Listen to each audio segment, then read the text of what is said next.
A parcel has arrived. I know exactly what's in here. This must be the broken computer I ordered.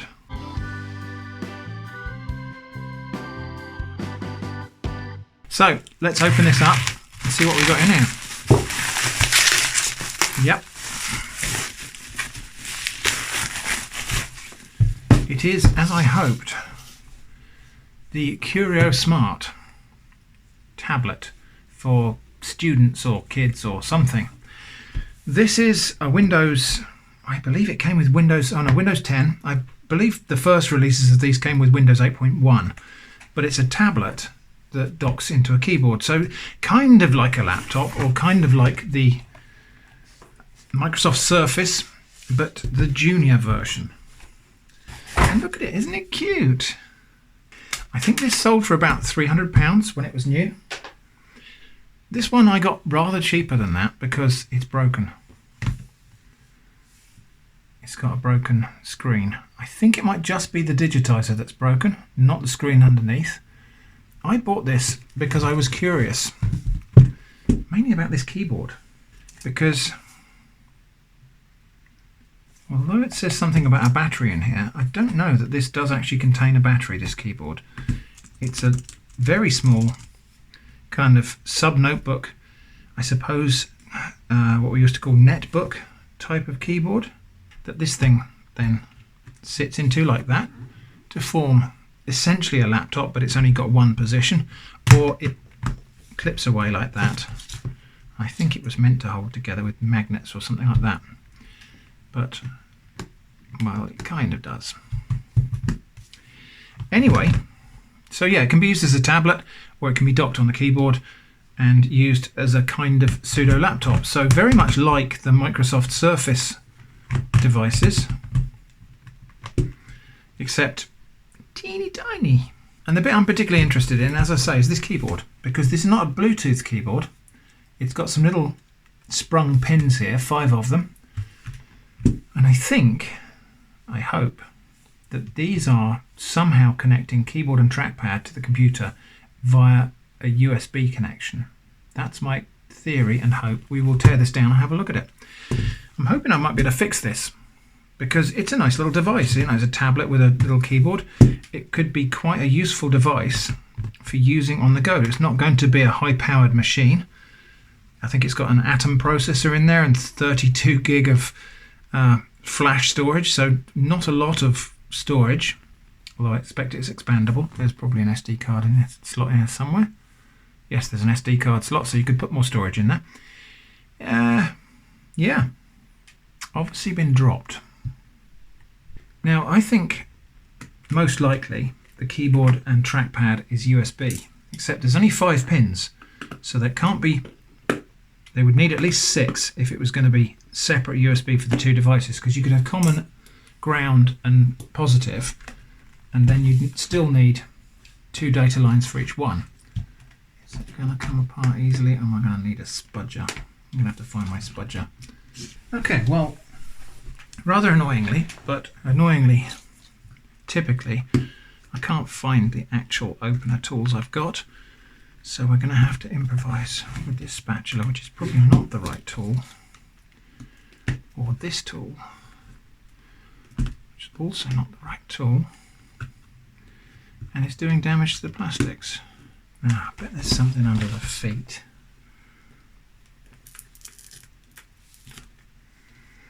Of course there is. Oh well, just as well we didn't use too much force.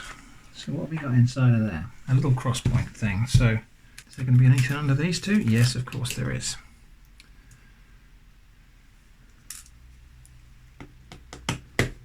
Two pairs of different screws, because those have got less thickness to go through. So is this going to come apart more gracefully now?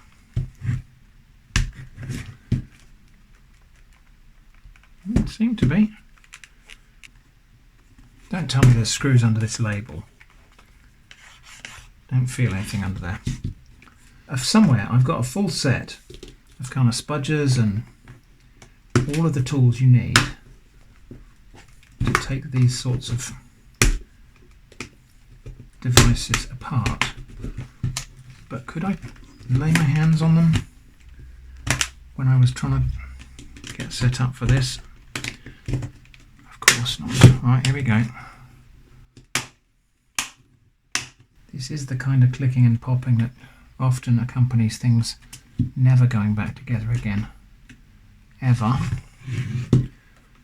Hopefully I can at least get a little peep inside of there and see what's holding it together.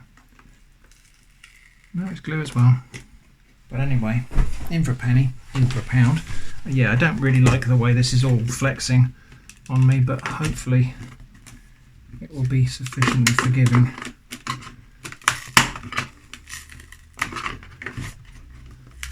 Most of the bend here is in the bottom panel. Right, well, there we go. Is it really necessary to use 4 different kinds of screws and glue? Anyway, so what have we got here? So there's a board here which has got a connect goes to these pins. So there's that goes off to the trackpad. That is the matrix for the keyboard. So this is the controller for both. It also includes, oh, I see, that's probably LEDs. Right, okay. Okay, right, so actually one of these pins might be the signal for the LEDs going back. And of course this all might be completely proprietary, but it might not. I'm kind of hoping that these pins here are data, ground, and then something like that for USB. I think probably what I should have done is try to get the device working and then see if we can connect the keyboard to it. But anyway, we are where we are now. I'm just going to loosely put that back together so that it doesn't get stuck on the desk. And then we'll take a look at this. So there's capped on tape holding this together. So somebody's had a go at repairing this, I would say. Somebody's possibly dropped it on a corner and it stopped working, and perhaps they've taken it to a repair shop and the repair shop had it apart and put it back together, because I can't think why a consumer, an end user, would have capped on tape. I suppose we probably ought to try powering it on and see what happens, but I don't suppose there's any juice in there. Nada. Let's have it apart then. Let's get this glass off. Oh, well, that's nice and simple. So it's only just the digitizer. It's just the digitizer that's busted. So I might be able to replace that.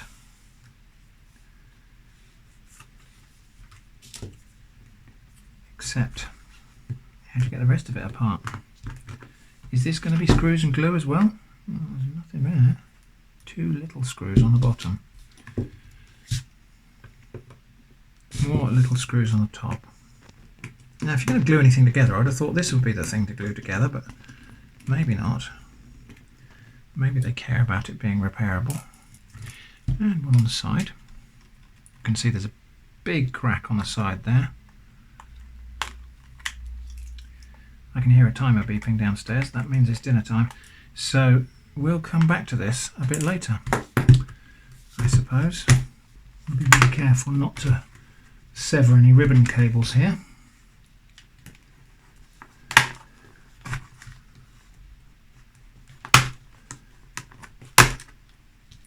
Okay, just a big shield on the back there.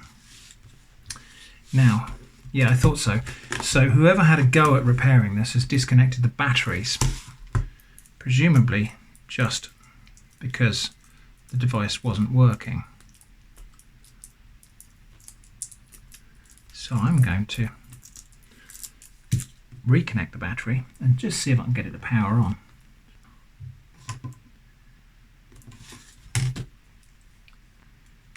No life at all. But then the batteries might be depleted and I don't have the charger. Anyway, there's the motherboard. 2 big lithium cells. Speakers. Probably Wi-Fi antenna there. SD card slot. That's the Wi-Fi module, I reckon. Wi-Fi and Bluetooth. Yeah, okay. Well, I'm going to take some part numbers and see if I can order a new screen for this, although I probably need a new chassis as well.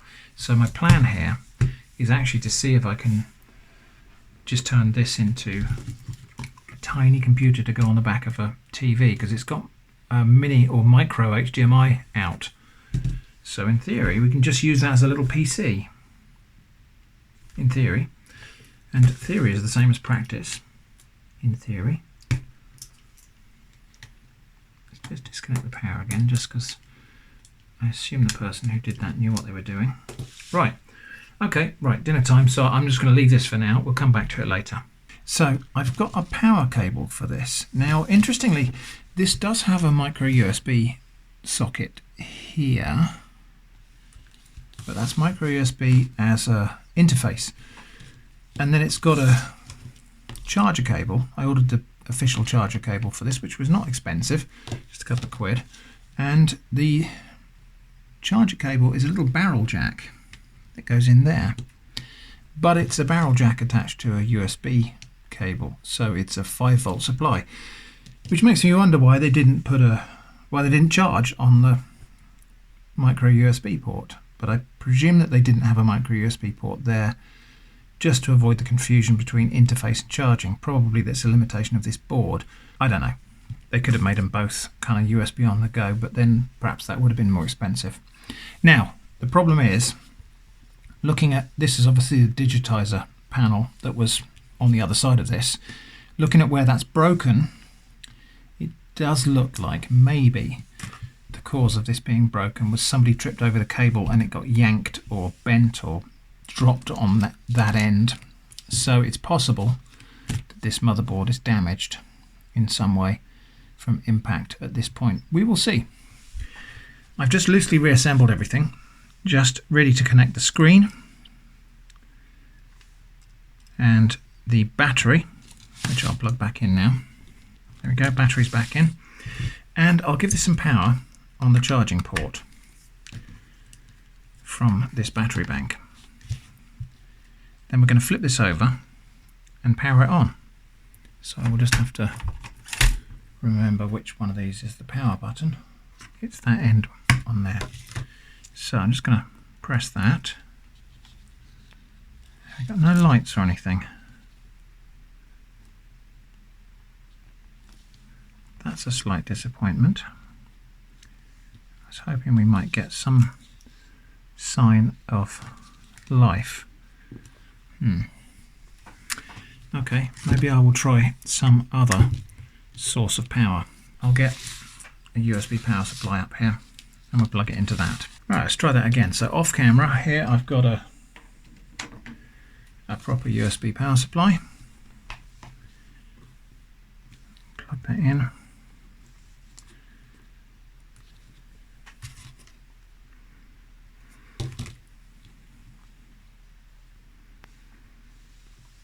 Nothing. Well, that's disappointing. Okay, now just in case the battery is the problem, I'm going to disconnect that and try again.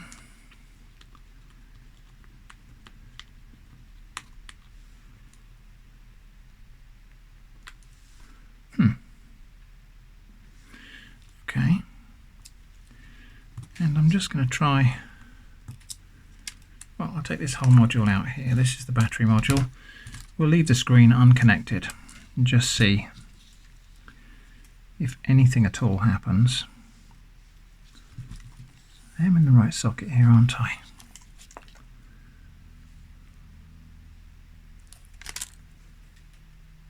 Yeah, that is the charging socket there.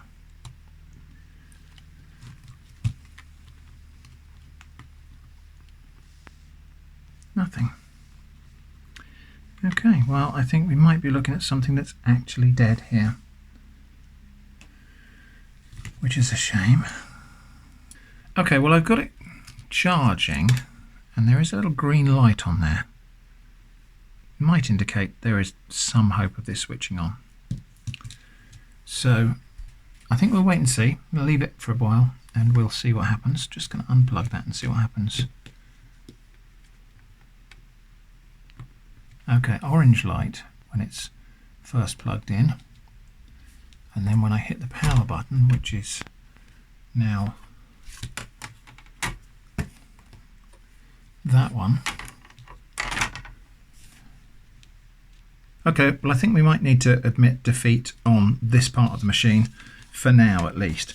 So I've had it charging, the lights turned from amber to green, but I can't get it to do anything.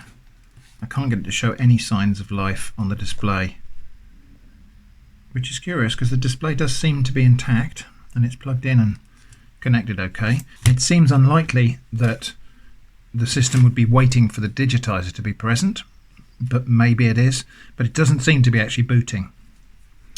So anyway, I'm going to put that aside. This bit here did get alarmingly warm, considering that it's not actually powered up. Anyway, that goes to the side for the moment. So we're left with this keyboard, this peculiar keyboard with 5 pins. Now why 5? I thought maybe this was going to be a USB keyboard and USB trackpad, in which case I would expect 6 pins, so common voltage and ground, and then 2 data lines for each of the keyboard and trackpad, but apparently not. So I don't actually know what this is. So it might still be that there's a USB set of stuff in here, which is a USB hub containing the keyboard and trackpad. I hope so, because then I can use this lovely tiny little keyboard as the keyboard for a Raspberry Pi or something like that, which was the original intent of buying this machine.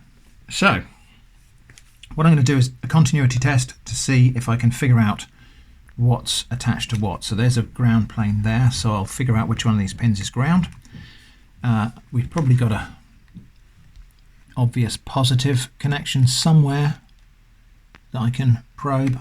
Now I doubt we're going to reveal very much by doing this, but there are some little plastic clips here which I should be able to, well, just break, and then this plastic bezel will pop off. That's engineered to fail there. That's really weird. There might be some more of those around about, but anyway, that's just going to pull off that piece here. So this piece is just going to pull off, and some of the plastic clips broke. Yeah, I didn't expect we would find very much there. A couple of rather powerful rare earth magnets there. They'll be useful for something. I've got a feeling there's another pair of them here. Yeah, another pair of them here, which I think is all to do with, I think these magnets were meant to be part of, no. Oh, I see, that's to hold the thing when it's in that orientation. That's to hold the thing when it's in the other orientation. So there are supposed to be a couple of magnets in the edge of the screen here as well, but they appear to have fallen out, which is interesting because that does suggest to me that this got quite a whack. So maybe somebody sat on it or something, I don't know. Now believe it or not, there were 9 magnets, or at least 9 that I've found so far in this device, all of which appeared to be for securing the device closed or making the keyboard dock properly with the tablet, that sort of thing. Right, has that made that any looser? A little bit. I think it's these big ones at the top that need to come off. There may also be some glue at play here. Okay, that's now loose. I haven't seen underneath it yet though, so here we go. Okay, well, okay, the keyboard is a separate unit, that's good to see. Feeling a lot nicer and lighter now that it's been relieved of this big heavy metal plate, although of course it's lost a lot of stiffness. A couple more weights here. These again, counterweights, probably just to keep it balanced. Maybe also to give it a feeling of greater quality. They're only clipped in place anyway, so they're going to come off. Clipped and glued. So there we go, piece of, I think that's punched galvanized steel. Okay, yeah, I can see there's something else under here. This is going to be the little controller for this trackpad. So I wonder if this trackpad itself is USB and is talking to the microcontroller via USB, which contains like a little USB hub perhaps, and it's combining the keyboard signals. I don't know. But yeah, the next thing to do is going to be to probe these things and then see if I can attach something to this connector, which should now be free from the board. Now just zoomed in for a moment so I can show you what I'm looking at here. The microcontroller is just underneath an epoxy blob there, which is not going to help us. But look at what we got here. I apologise for the blurry photos, it is zoomed in a little bit. So I've got a couple of test pads here. There are two traces here that run from this connector here off to the microcontroller. They go into this set of 4 soldered connections here. That bottom one is just soldered to the ground plane. That top one looks like it goes through some sort of, maybe a diode and a capacitor or something there, and then is connected to this other line which goes off in this direction somewhere. So we've got 4 connectors here.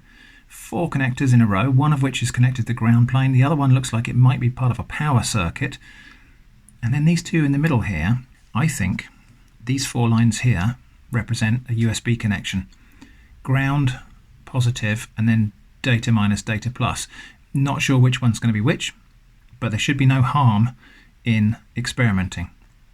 So in my investigations of how the pinout down here works, I should be able to trace it to these here with a bit of continuity. Now I might not be able to trace the continuity of those middle 2, but I can go to these pads which are connected to those middle 2. I can test some of those assumptions by just looking for continuity. I will need to test the others by actually connecting something to these pins once I've figured out which one's which, and attaching a USB cable and then plug it into a host computer and see what happens. Alright, so probing these pins here isn't doing exactly what I thought it would.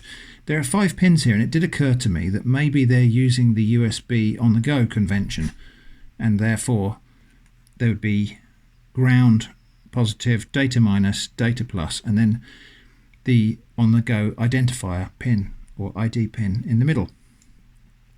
Doesn't appear to be the case, so I started probing from this, which I think is this USB interface across to these pins, and we have got continuity somewhere.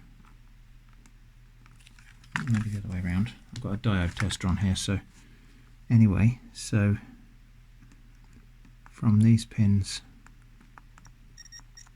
there we go, so that one goes to there, that other one goes to there. So I think those are the 2 data pins. I'm fairly sure, just from testing there, we've got ground right there. That screw goes through the ground plane, but we can test from there actually as well.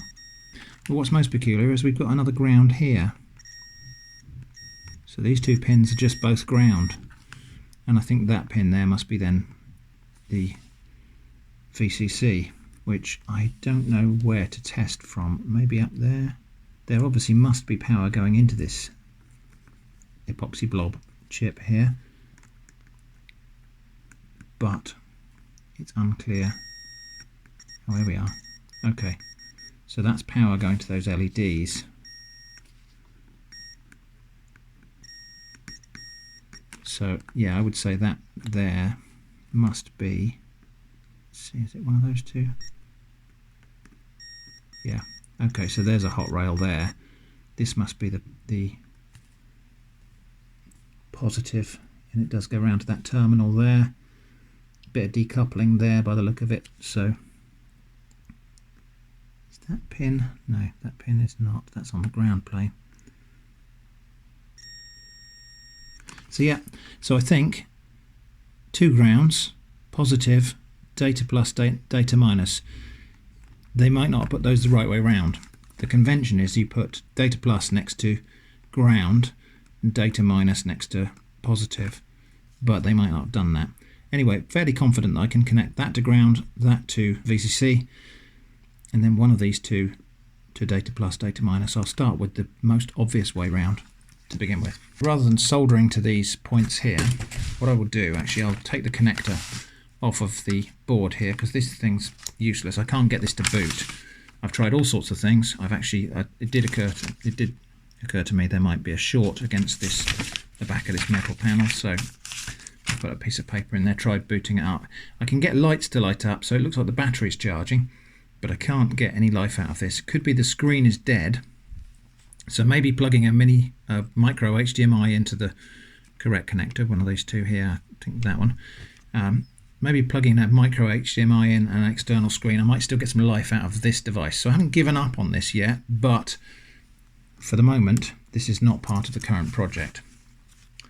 So take that little connector off there. This is the connector that docks against the push pins on the keyboard. So I might as well just use that, because I'm not going to make this part of the thing. Even if the computer here works, I'm not going to make this into another tablet. So we'll just have that little connector out of there. Those little sockets and these little pins, so I can solder my experimental USB lead onto there, push it against that, then plug it into a computer and see what happens, and then I can quickly disconnect and I can reconnect if I need to.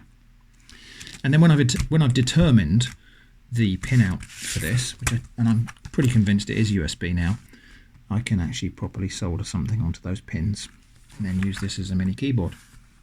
I might cut the casing back, I'm not sure. I think I probably will at least cut this bit off.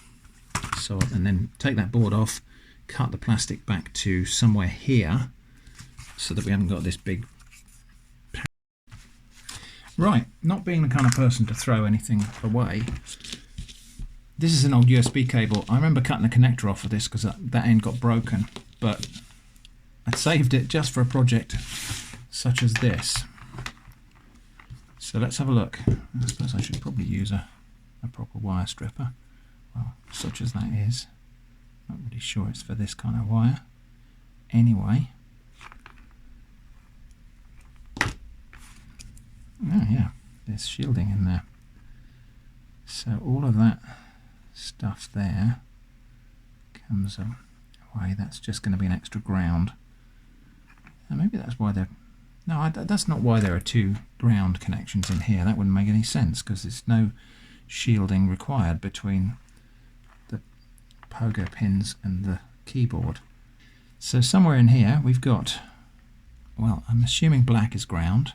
Usually white and green are the data pins, and is that supposed to be red? Because it's more like a brown to me.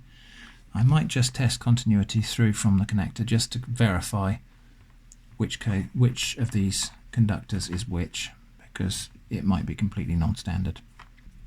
Right, the pinout on the keyboard is ground, VCC, and then I think data plus, data minus that way round. I'm going to have to solder that the other way round onto this connector because it's going to connect that way. So here we go. Okay, so I'm going for the opposite of this plan here. So VCC is going to be across the far left.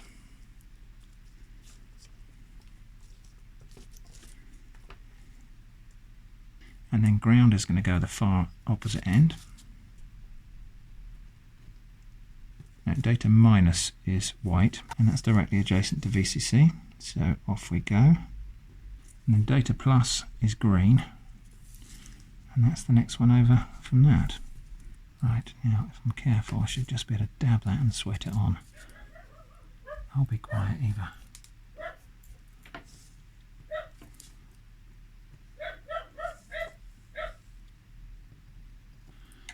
Okay, that ain't pretty, but the right things are connected to the right pins. Righty then. So there's my keyboard, and remember we got ground at that end, so actually when I flip it over, that's going to be flipped over that way.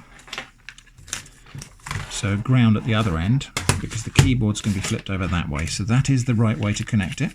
I'm not going to plug this straight into my computer, I'm going to plug it in via a USB hub, because then if something gets blown up, it's most likely to be this. I did say that way up. Right, okay, so we connect those pins on there, like that. Oh, it works, kind of. So, just to show you, my assumptions appear to be correct. I'm going to press the P key when I get this fiddly little connector in place. Here we go. So, the P key works and the trackpad works. So this is me moving my finger about on the trackpad.